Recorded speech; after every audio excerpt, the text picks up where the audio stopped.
اگر کسی نے دو الگ الگ خواتین کو طلاق دی ہو تو کیا اس کے بعد وہ 4 شادیاں کر سکتا ہے؟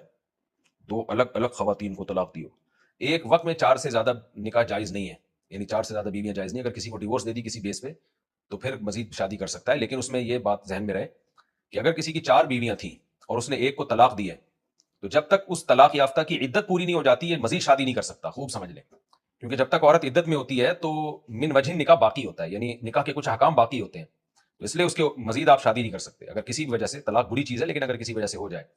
بعض دفعہ یہ ہوتا ہے کہ بعض مالدار لوگوں میں یہ رپورٹ سامنے آئی ہے کہ 4 بیویاں تھیں، ایک سے کوئی علیحدگی ہو گئی تو علیحدہ طلاق دیتے ہی فوراً شادی کر لی، وہ حرام ہے، ناجائز ہے.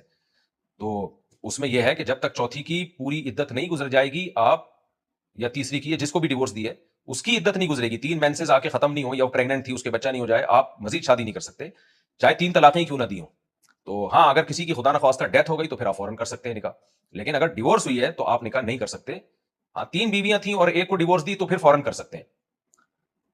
تو وجہ اس کی ہے کہ وہ اس کی موجودگی میں جب چوتھی جائز تھی تو ڈیورس کے بعد تو بطریقہ اولا جائز ہے، لیکن اگر اب مزید کسی کو ڈیورس دی تو پھر آپ نہیں کریں گے چوتھی، کیونکہ جب تک اس کی عدت پوری نہیں ہو جائے.